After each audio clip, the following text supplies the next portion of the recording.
relatively cheap. Now, I'm talking relatively. We're talking warfare, okay, for goodness sake. To buy the proper kit, it would cost over $5 million US, but you get 4 drones for that. You'd also get the control module, etc., that you need for it, and the training.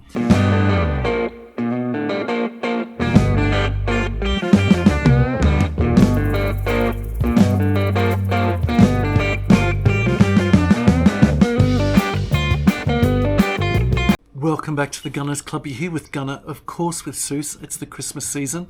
And what sort of a Christmas do you think they're celebrating there in the Ukraine? Oh, well, instead of snow falling, I imagine it's drones and all the goodies that they're dropping on them. Well, I put it to you that Zelensky's probably not celebrating Christmas in any case. Oh, okay. Being that he's Jewish. I know a lot of Jewish people that celebrate Christmas quite happily. Happy Christmas to you all. Drone warfare, it's completely changed the face of the army, the military, and how modern campaigns are run. Now, when I was an infantryman, I never would have dreamed that looking over the horizon or directly above myself, looking straight up, that there could be possibly something which is surveilling me or possibly ready to actually drop some form of munition on me. In fact, I remember setting up a command post up on top of a hill, and one of the majors coming up to us and saying, look, it's taken me an hour to climb up this hill, but just be aware of the fact that we can be attacked at any time. If I can do it in an hour by foot, a Range Rover, a Land Rover should be able to do it in a few minutes' time. You're actually more vulnerable than you think. Imagine how vulnerable you are nowadays. You might be on the cover of Canvas, but you're actually being monitored silently by a drone or several drones with munitions. Drones have changed completely. The term was first used militarily in the 1930s. Yes. Goes back that far, believe it or not, but we didn't hear a lot about it. There actually was use of drones, unmanned aerial vehicles, UAVs, they call it today. They changed the terminology for UFOs, so I don't know what they call it now. But that was changed. But they actually used that in the Vietnam War, and then we heard really nothing. When I was a statistics student in the start of the 2000s, I remember a colleague of mine, he graduated, went on to join the army in a drone project. And we couldn't really conceive of what it was. His father was saying, I'm so proud of my son. He's flying unpiloted planes. And it was sort of like a tautology. Well, is it piloted or is it unpiloted? But now I get what they're talking about. Now, you can pick up a drone from Amazon or in your toy shop for, well, how much, Seuss? How much was yours? Well, yeah, but mine's got the 4K camera and all that type of stuff because we use it for our videos. But yeah, you can pick them up a whole lot cheaper than that. I mean, mine was close to $1,000 Australian, but I mean, you can pick them up for, $200-300 if you want. Yeah, just staggering. Now, the most popular drone employed at the moment in the Ukraine is one which is commonly available. It's a DJI, Chinese make. Yep. It's the Mavic 3. Now, I've just looked online at Amazon. In Australia, I can pick one of these up together with the remote control for about $3,000 Australian. Bear in mind, you send drones out, they're expendable, right? That's the whole point about it. There's not a pilot behind it. Rather, there's a person kilometres back who's operating it, looking at it with the controls. If one of them goes down, you've still got the control. You can get another replacement drone. You don't have to keep buying the controls all the time. That's right. And one of these drones is cheaper than a 155 artillery shell. How is that even conceivable? Staggering. The infantrymen in the Ukraine are referring to the drones as being the archangels of the infantrymen. I'm not so sure because I've seen some videos on YouTube of infantrymen who are particularly bothered by the drones, swarming at them basically like mosquitoes. Yep. Now, have a look at this. You'll see what I'm talking about. So this is a picture of someone we know and love. Yeah. Seuss, operating, what is it, an ANPRC 25 set, I think. Correct, that's what it was. Upgraded to 77 in my time.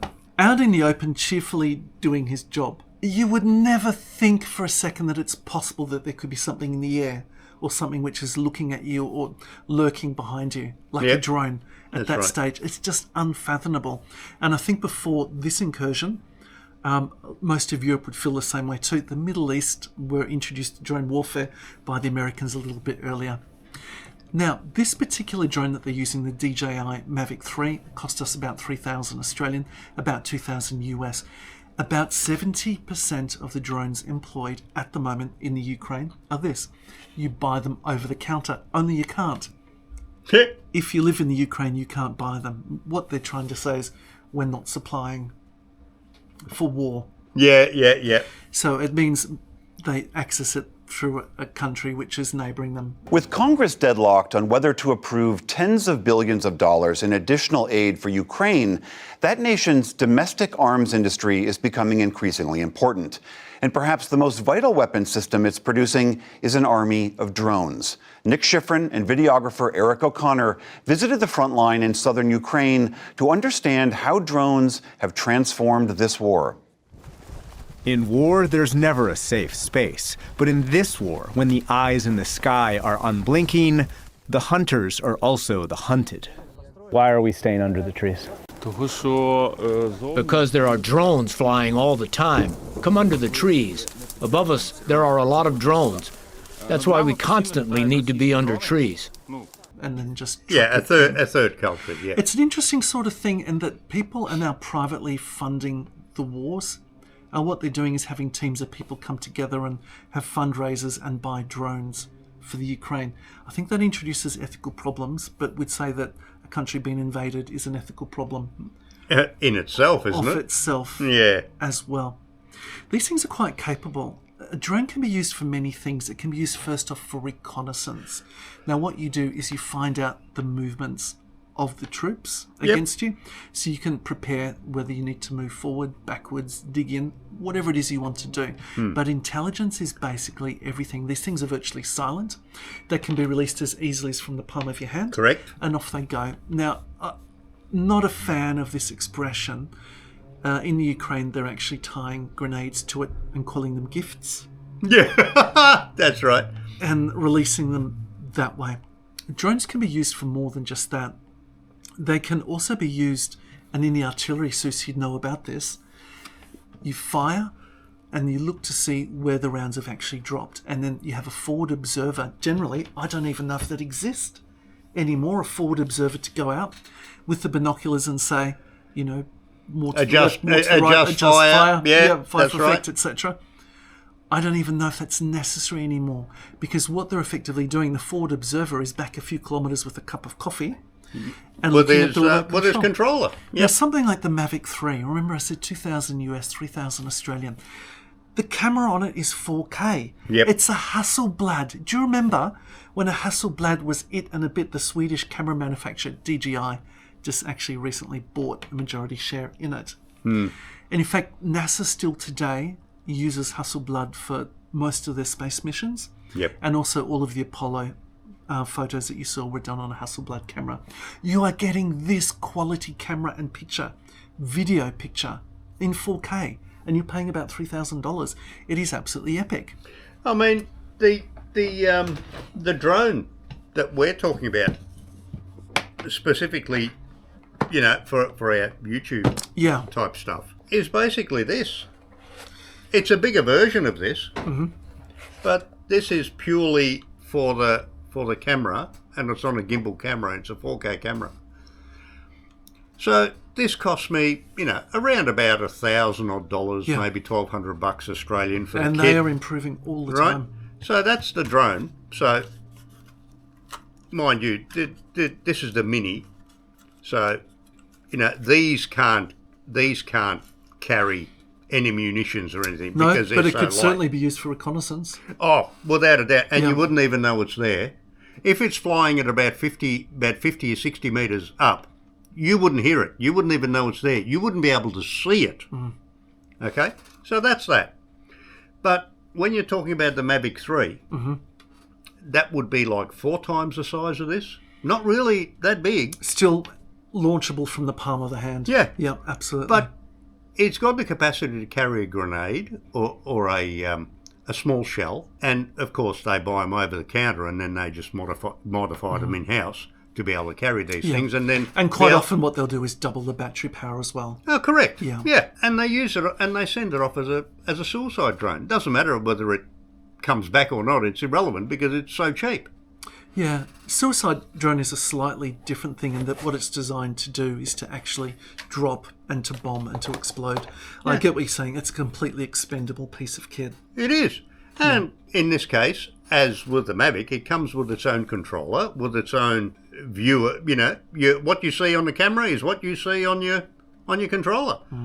So that is just unbelievable, the technology and how warfighting has evolved in recent years, and it's just scary. It is absolutely scary. At any one time, it's figured that there are, over the Ukraine currently, 10,000 drones in the air at any one time.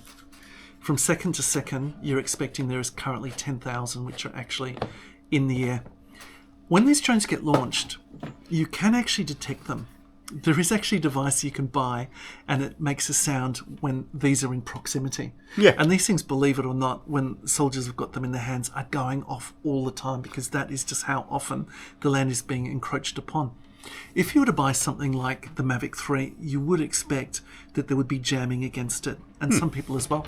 That's their job, is basically to jam drones. You'd expect if you to launch a Mavic 3, DJI up in the air, that quite a few of them would simply be propelled to trees and they'd basically fall. They would die.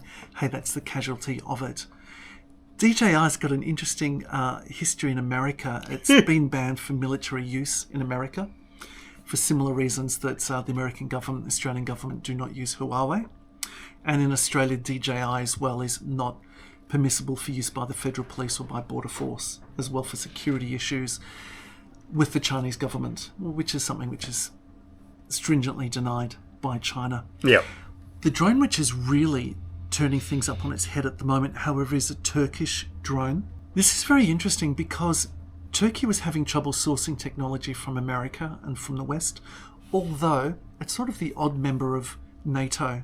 It's sort of only got a toehold in Europe geographically. Mostly it's domiciled in Asia, mostly an Islamic country. Always seen as a crossroads between the West and the East. But it's and a very strategic area in the world, and America does have bases there. So they basically got a very quick access to the Middle East, being a NATO country straight out of Turkey. That's true. And Egypt's a good ally as well to have. Correct, and yes. Saudi Arabia. Yep. So they've come up with their own indigenous technology, and people are going for the TB2 model that they make. Big time. It's a much bigger drone than the sort of things we're just looking at the moment. Yep. But relatively cheap. Now, I'm talking relatively, we're talking warfare, okay, for goodness sake. To buy the proper kit, it would cost over $5 million US, but you get 4 drones for that. You'd also get the control module, etc., that you need for it, and the training. In terms of NATO countries that have participated, Poland has started to equip itself with the Turkish TB2s as well. Yeah. This chap is so revered, he studied at a number of universities in the States, including MIT. He's now the chief technology officer in Turkey for that company, and he's also married to the daughter of the president, Recep Erdogan. Oh, really? Held in quite high regard, but they can't get enough of these. They fly at a speed of up to 220 kilometers per hour. Payload is 150 kilograms, so substantially more. Wow. And the range is about 150 kilometers. So this is something which is changing modern warfare. The Americans, however, have got it all over the rest of the world. Oh, well, with their big drones, the Reaper drones and the Reaper. Yeah. So forget 150 kilo payload. Yeah. We're talking about 1.75 tons. Yes. Payload. Forget 220 kilometers per hour. We're talking 480 kilometers per hour. And they can loiter for days. They've certainly got ability to stay in the air for over 24 hours. They can even fire Hellfire rockets, for goodness sakes. These things are just truly stupendous. Now, if it sounds like I'm getting excited, I am, in so much as I can understand what it's like from an infantryman's point of view. Now, go back to the classic model of things like the First and Second World Wars in Europe. You dig a trench, and there'd only be that vertical sky above you, which was a small slit, and you were really safe because you would bite the earth. The same as an infantryman would simply dig a shell scrape and think, well, I'm okay, I can't be hit by a bullet. Unless I stick my head up. Yeah, that's right. These things will fly vertically above you. These things have got infrared. They can actually detect you in the dark. They go for the heat. Yeah. It's completely changed the way that people look at warfare. You really have got the ability to silently and cost-effectively deliver a payload to a very long distance. And the accuracy is so stunning that I've seen videos of drones effectively dropping bombs through the open hatchway of a tank, for goodness sakes. Think about that for a moment. Think about that. A small drone like the Mavic carrying a grenade, which, may cost $5, carrying it overhead, over the top of a tank. Let's, for argument's sake, it's the Abrams, right? There's an open hatch. It drops a grenade through the hatch. We're talking how many $100 million per unit of a tank? On the other side, that can always come back. Of course. Yeah. So we're talking $3,000 compared to how many $100 million per unit of a tank? That is just what? Now, in regards to fighting with grenades, infantrymen are generally taught not to pack their bodies too close together because you can basically be taken out all at once by one grenade. So it's That's right. pretty hideous thing. But I think that drone warfare is another thing which is going to encourage infantrymen to not huddle so close together, because effectively you can be taken out by a grenade which is dropped from above. Yep. And again, if you're in a small group, that small group is going to be taken out. Yep, that's right. And it doesn't even necessarily mean have to be dead, because don't forget, if you're injured, someone has to take you off the field. So in reality, you're neutralising, say, 3 people by injuring one. Because one's injured, 2 have to carry off the field. You've now removed 3 off the field for the sake of 1. Isn't that amazing? Now, DJI have closed their sales to the Ukraine, but effectively you can get around it by purchasing from a neighbouring country. Correct. It's just a matter of fact that people know that a large quantity of that product is actually going into that war. And drones are not just being used by the Ukraine, they're also being used very, very heavily by Russia as well. They've caught on real quick. And what that means is that when we're talking about the anti-drone warfare and using technology such as jamming, you've got to believe that both sides are currently engaged very heavily in jamming as well. It's come as a huge shock and a surprise to the North Koreans that have entered the war on Russia's side, hasn't it? Not to mention the Chinese mercenaries, who thought they were, playing a video game until they got into the real stuff. It's throwing people into a whole different reality as to what the technology is of war. But for me, from my recollection, it's just changing completely the perspective and the sensory understanding of what war is. It's no longer really a two-dimensional fight or something you could imagine as being on paper. Once we're saying that people can hit each other silently, rapidly, almost cost neutral, almost for free, basically, from the air as well, it's just staggering. And the heights these things can reach is amazing. We did a video a while back and we were on the Murray River on a houseboat.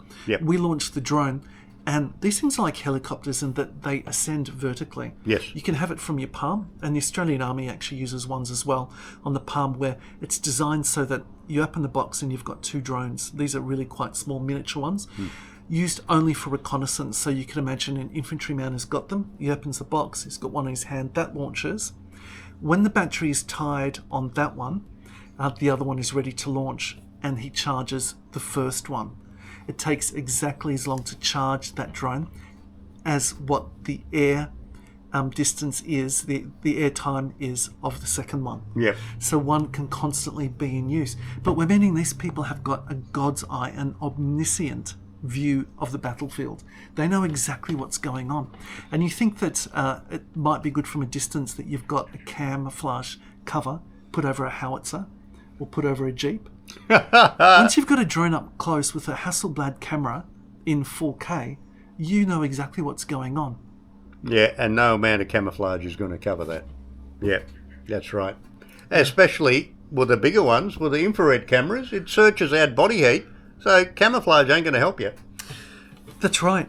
Although, thinking through what the defence is really against drones, there's a couple of ideas, and I'm not providing professional advice.